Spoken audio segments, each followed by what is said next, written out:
Hi everyone, and welcome to the second Dev Diary of Polyaris, a single-player first-person survival skiing game set in a post-nuclear, procedurally generated Arctic world. Today, I will talk and show you the progress we've made for the past month since our first Dev Diary, how's the demo coming along, and what's our plan for the near future.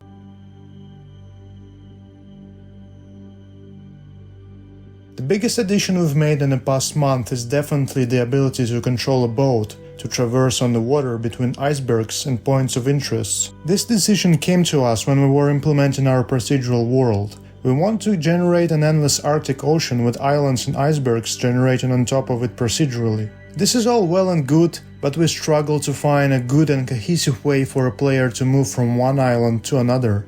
You're not really going to casually swim from one iceberg to another in a freezing temperature and then walk away from it like it's nothing, right? We were also inspired by one of our favorite open-world indie games, The Long Drive, where your car is basically your main means of transport. And so we decided to utilize Unreal Engine's buoyancy and water system to try and make a functional boat. And yes, it took some time before we got it working, but it's pretty functional now, although still in early stages.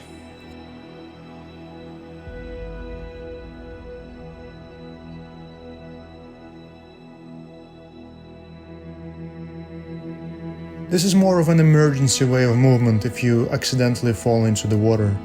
We could have just made a player die instantly upon falling into the water, but I think this would cause more frustration among our players. Instead, we are adding the ability for a player to swim in the ocean, but with very strong debuffs, so you will not be able to swim for long due to immense cold.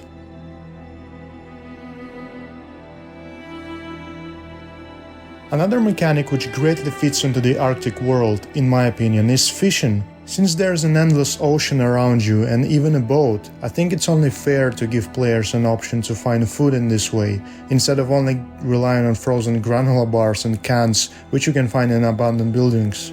Still a lot of work to do on this mechanic though, but we're slowly getting there.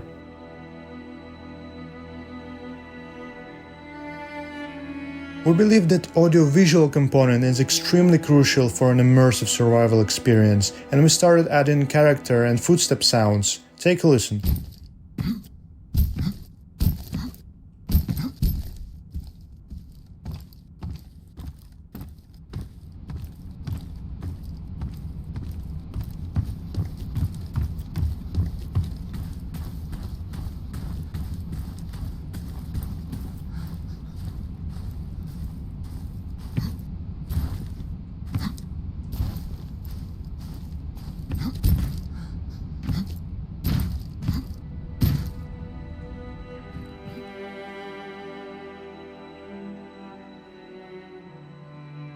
We already have basic Xbox controller support and key bindings in our game, and we are planning to have this functionality from the very first demo, as we think this is very important. Another thing I want to mention is that we're looking to also have our game fully compatible with the Steam Deck, as we think it's an amazing device for playing a game like ours. I think the main issue we will have to solve is optimizing our game so that it can have acceptable frame rate on the Steam Deck.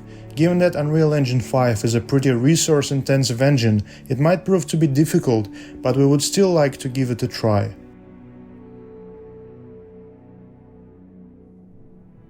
If you remember from our previous video, we were initially planning to release the very first closed demo sometime around the release of this video, that is early to mid-August.